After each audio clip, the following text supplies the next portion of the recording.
Jim Deloisio, and I'm the president of the First Unitarian Universalist Society of Syracuse, this congregation here.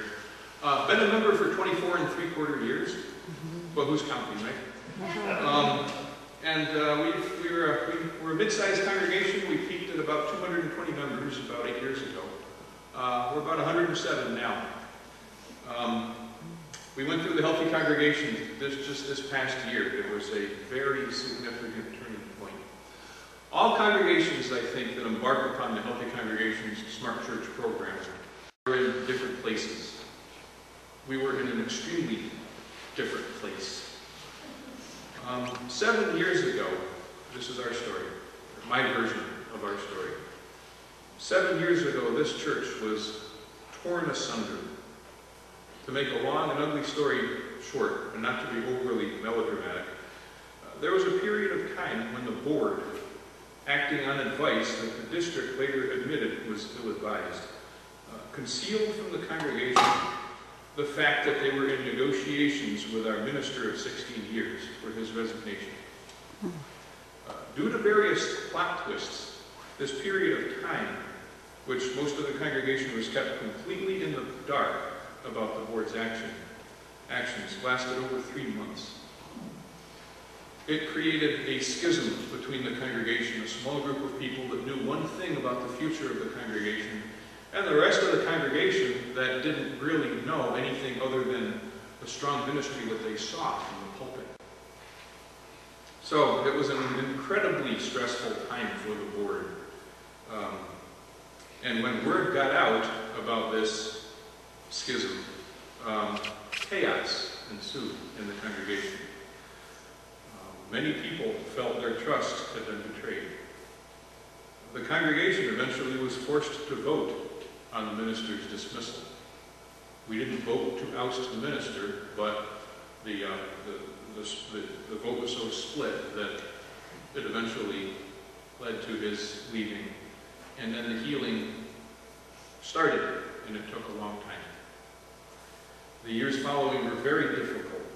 The congregation was fraught with conflict. Membership dropped during that time frame by nearly half, as well as a reduction in pledges. Newcomers, coming to First UU for the first time, knew immediately when they came in the door that something was going on in this place, and we would never see them again. There was a long period of time where we had no new members. Many leaders took a step back if they didn't resign outright. I was asked to join the Canvas Committee the following year, and I've done a lot of things in this congregation, including run the Canvas and be president and vice president, and B&G Committee chair, which was the hardest position of all, by the way. But I couldn't see myself speaking to members about commitment to this church as far as the Canvas is concerned. I couldn't bring myself to doing it. I had to step back. Those who were able to step up were people who, in some cases, were attracted to conflict, did what had to be done, thinking of themselves as heroes, and in a sense they were because they kept the church running, but boundaries were broken, violated, crossed all the time.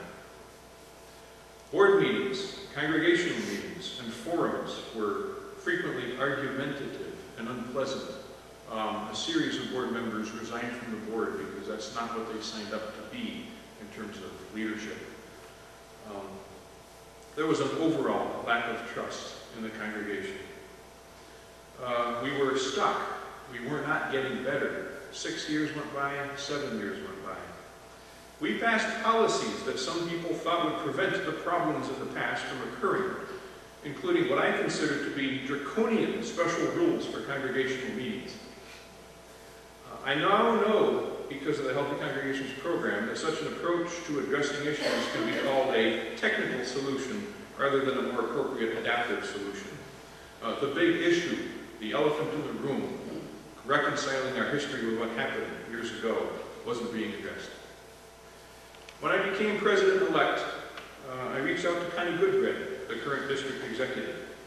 She scheduled a time to talk immediately, and when she spoke, she quickly said she knew a good bit about our situation, apologized for the role that the district had played in our troubles, and suggested that there was now a program that could help us, the Healthy Congregation Smart Church program. She said for us, it would need to be an all-or-nothing proposition of 8 weekend sessions with 25 people or so committing to this 8-weekend session for a $9,000 fee. All or nothing. Well, her confidence in the program and the chance to help us get out of our doldrums convinced me to try to sell it to the congregation. We had forums and meetings where we discussed, debated, and argued about the merits of the program. At first with a bit of contention, but as we continued to dialogue, the conversations gradually had a more positive tone. Actually, that process of discussing this as a possibility was the start of our healing process, and useful in its own right.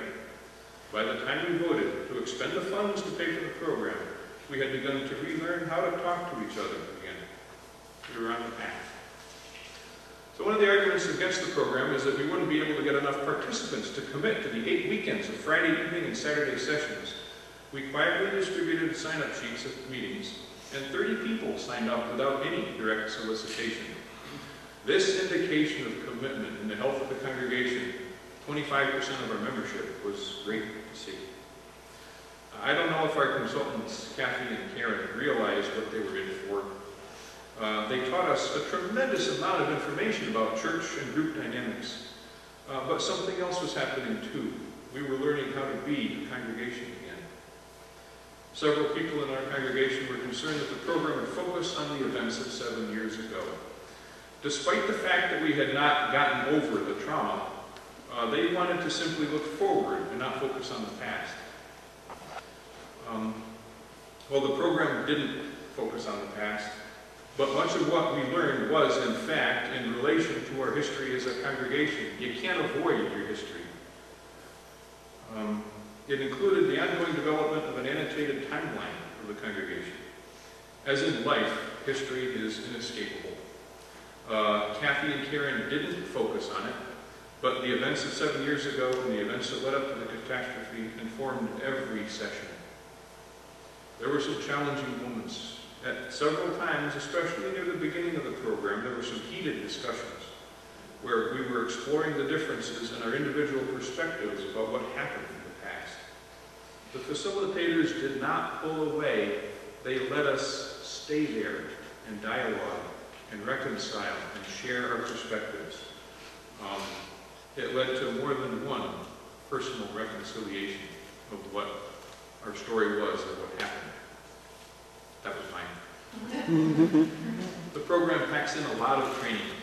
During our last session, we did a review of what we learned. It took an entire half a day. You realize what you've learned only after you've been through the program. To have so many people in this congregation learn so much stuff about healthy congregational dynamics and how to identify some of the dynamics that are not healthy will serve the congregation for years to come. But what we got out of it was something more.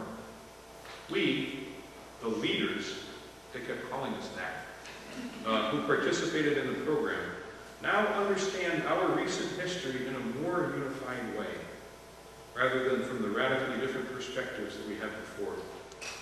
It may not be pretty, but now I think we know who we are. And we have a sense of a shared history. A clear view of the past and a unified vision of the future, that's what I think is critical to a healthy congregation. Admittedly, First UU Syracuse's experience with the Healthy Congregation Smart Church program was unique. At the very least, I had hoped that we would learn what we needed to learn to minimize the likelihood of anything like that happening to us again.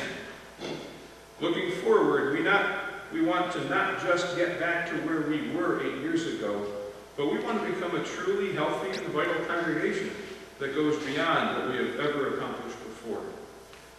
We owe a debt of gratitude to Connie, and especially Kathy and Karen, as well as the St. Lawrence District and CERG. So, here we are, and from the bottom of my heart, I say thank you.